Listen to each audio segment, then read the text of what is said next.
মুড়ে দেখি বাঘ তোমার নাটা উল্টে মরে আছে। ভাই বৃষ্টির জন্য মামা বাড়ি গেলেন, তা মামা ভাই গল্পটা করলেন না, গল্পটা কোন তো শুনি। ভাই মামার বাড়িতে গেছিলাম বুঝছো, যায়া মামি তো তিনটে, আরো চাওয়া তো অনেকগুলো মামি বুঝছো। একের পর একই মামি ইডে তুলে দিচ্ছে, গোস্ত মাছ থেকে শুরু করে আম দুধ কাঠল মেলা কিছু।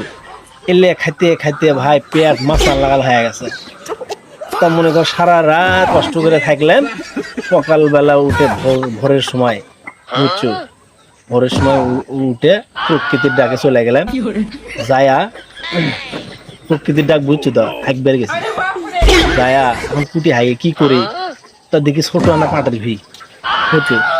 ওই পাটের ভিড়ের মধ্যে মানে কেবলই ওই চোদ্দ মাসের পরে পাট বুনছে উঠলে এত বড় বড় পাট আছে।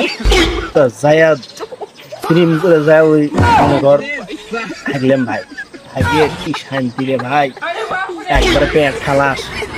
হাগিয়ে উঠে দেখি পিছে মুড়ে দেখি বাঘ তোমার নাটা উল্টে মরে আছে, মানে ওর নাকের মধ্যে মোট গুলো গু যায়, ওর নাক নিকে আটকে বাঘ মরে গেছে।